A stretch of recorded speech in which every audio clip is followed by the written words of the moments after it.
এ বিষয়ে আরও জানাতে শিক্ষা নগরী রাজশাহী থেকে আমাদের সঙ্গে যুক্ত হয়েছেন মাসুমা আক্তার। মাসুমা, রাজশাহীতে শিক্ষা উপকরণের দাম কতটা বেড়েছে জানাবেন, এবং এ বিষয়ে শিক্ষার্থী, অভিভাবক এবং যারা ক্রেতা রয়েছেন তারা কি বলছেন?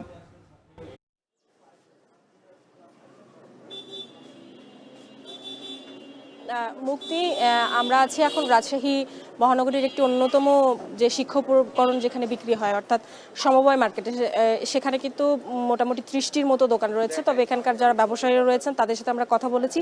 তারা যেটি বলছেন যে গেল ডিসেম্বর আসলে রিম কাগজের ক্ষেত্রে হোয়াইট প্রিন্ট যে কাগজটি রয়েছে সেখানে তাদের রিমে 50 থেকে 60 টাকা কিন্তু বেড়েছে। তাতে করে তাদের যে খাতাগুলো তৈরিকৃত যে খাতাগুলো রয়েছে সেগুলোর দামও যেমন বেড়েছে। এখানে 300 পেজের যে খাতাটি রয়েছে সেটির দাম এখন 110 টাকা, রকমভেদে এটি 130-40 টাকা পর্যন্ত রয়েছে। তবে অন্যান্য যে কলম বা অন্যান্য কলম, পেন্সিল থেকে শুরু করে অন্যান্য যে উপকরণগুলো রয়েছে এগুলোর তেমন একটা দাম বাড়েনি বলছেন এখানকার ব্যবসায়ীরা। তবে খাতার বা রিম কাগজের ক্ষেত্রেই সেই দামের প্রভাবটি বেশি রয়েছে। এখানে যে রিম কাগজটি বিক্রি হচ্ছে সেটি বলছে হোয়াইট প্রিন্ট যে রিমটি, সেটি বড় আকারের, যেটি 2600 থেকে 2700 টাকায় তারা কিনছেন, এবং এটি সাইজে যেটি ছোট রয়েছে সেটি 550 থেকে 650 টাকা রিমে তারা বিক্রি করছেন, যেটি দিস্তায় দাঁড়াচ্ছে 30 টাকায়। এবং যেটি নিউজ প্রিন্ট রয়েছে সেটি হচ্ছে ছোট আকারের, যেটি রয়েছে 380 থেকে 400 টাকা রিমে বিক্রি করছেন, এবং যেটি দিস্তায় 20 টাকা দাঁড়াচ্ছে।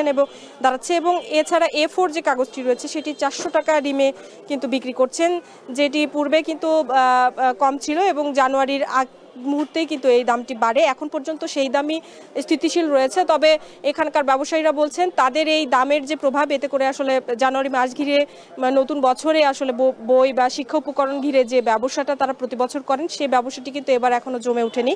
তারা বলছেন যে শিক্ষা উপকরণও মানুষ কম কিনছেন, দামের প্রভাবের ক্ষেত্রেও তাদের ব্যবসাটি কিন্তু এখন একেবারেই যদি বলি যে নিম্নমুখী।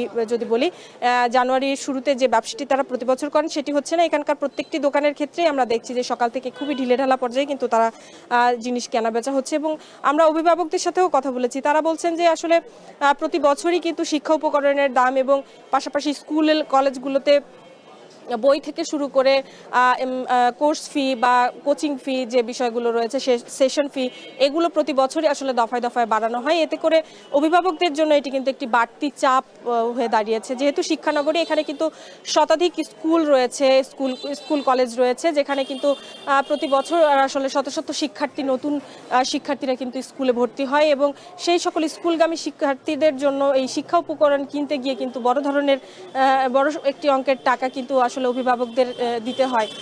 সেটির কারণেই বলছেন স্থানীয় যে সিন্ডিকেট বা শিক্ষা উপকরণ ঘিরে সিন্ডিকেট, সেটি আসলে সরকারি নজরদারি বাড়ানোর মাধ্যমে সেটি আসলে যাতে নির্মূল করা যায়, সেটি কিন্তু অভিভাবকদের প্রত্যাশা। এই ছিল আমার কাছে রাজশাহী সমবায় মার্কেট থেকে শিক্ষা উপকরণ দরদামের সর্বশেষ।